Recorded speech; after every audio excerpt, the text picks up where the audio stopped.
Good morning, students. Today I'll talk about Kamala Das. So, Kamala Das was born in Malabar in Kerala in 1934. Her maiden name was Madhavi Kutti. She has written both in her mother tongue, Malayalam, as well as in English. She is also regarded as the mother of modern Indian English poetry. Critics have compared her with Judith Wright, whose poetry treats of love and sex as major themes, and she has also been compared the with Sylvia Plath for the confessional mode of her poetry. Her early childhood was spent under the care of a grandmother who showered a lot of love and affection on young Kamala Das. And she vividly remembers her grandmother in some of the lyrics, like A Hot Noon in Malabar and My Grandmother's House. To talk about her family, she came from the family of renowned poets. Her mother and her granduncle, they both were prestigious writers. So we could say that poetry was in her blood. And for that, because of this inspiration, she got inspiration from elders and she started quite early. She started writing quite early in her life. To talk about her education, she was educated mainly at home and was not allowed to attend regular school or college. At the age of 15, she was married to Madhav Das, and after that, she moved to Bombay with her husband. But unfortunately, her marriage was not a happy one. The relationship was bitter and it tormented her deeply and it disturbed her psyche. So, for a girl of 15, it became hard to endure this relationship. In one of her poems, she comments about her husband that he was not ruthless. Although he gave her freedom, but she says that it was not freedom that she craved for. It was love that she really wanted, and it was love that she never got. Now, her writing has an autobiographical element, be it fiction, non fiction, or poetry. Her work is an expression of a woman subjected to the unhappy and soul destroying pressures of male domination. Her autobiography, My Story, is a candid account of marriage, love, sex, desire, etc. Now, her story is that of a woman who moves from men to men in search of love, but found only lust and sex in every man.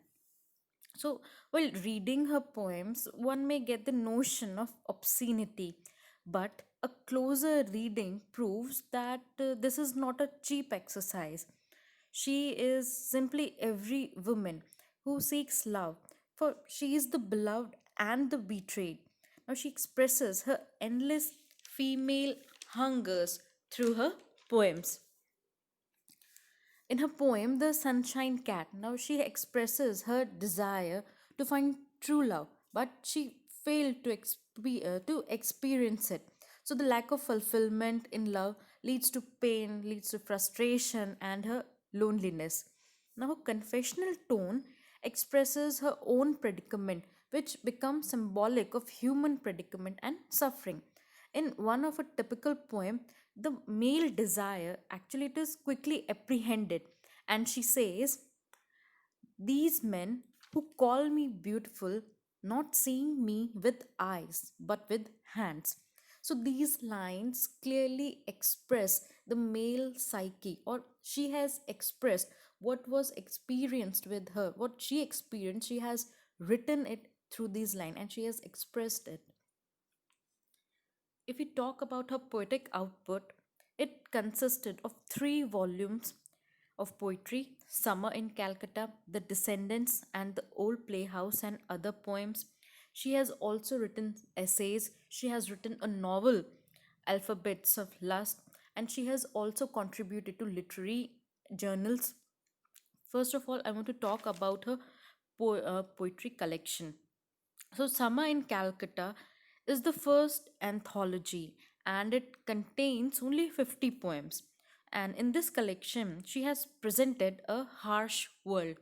Now, these are some of the poems of this collection: The Dance of the Eunuchs, To a Big Brother, The Flag and Sepia, Punishment in Kindergarten, The Freaks, and Introduction.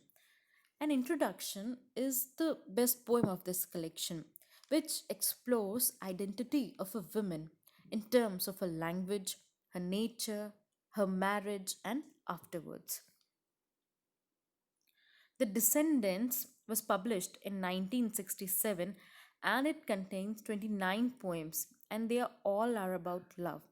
Now her frustration and sense of loneliness it's still there, but now she has accepted her sad fate and she has matured as a person and as a poet. Some of the finest lyrics of this collection are The Descendants, of course, The Invitation, The Suicide, A Request, Shut Out That Moon, and The Looking Glass. The Old Playhouse and Other Poems was published in 1973 and it contained 33 poems. But 20 poems were already taken from the previous volumes. So here only 13 poems were new. And in this collection, we find the poet protesting the certain norms of society typically meant for women. Now, The Inheritance, The Blood, The Stone Age, The Prisoner are some of the finest lyrics of this collection. Now, she also contributed to journals and literary magazines like the Illustrated Weekly of India, Imprint, Femina, Weekly Roundtable, etc. She has also published 11 books in Malayalam. She wrote a novel, Alphabet of Lust. Her essays, I Studied All Men, What Women Expect Out of Marriage and What They Get, they all portray her experience of womanhood. Now, she won the Penn's Asian Poetry Prize in 1963, Kerala Sahitya Academy Award in 1969, and the National Sahitya Academy Award in 1985. She was also shortlisted for Nobel Prize. In her later years, she converted to a Muslim and was called Kamala Suraya. She died in 2019. Now, in the words of Iyengar, he comments, Kamala Das's is a fiercely feminine sensibility that dares without inhibitions to articulate the hurts it has received in an insensitive, largely man made world. That's all for today. Thank you.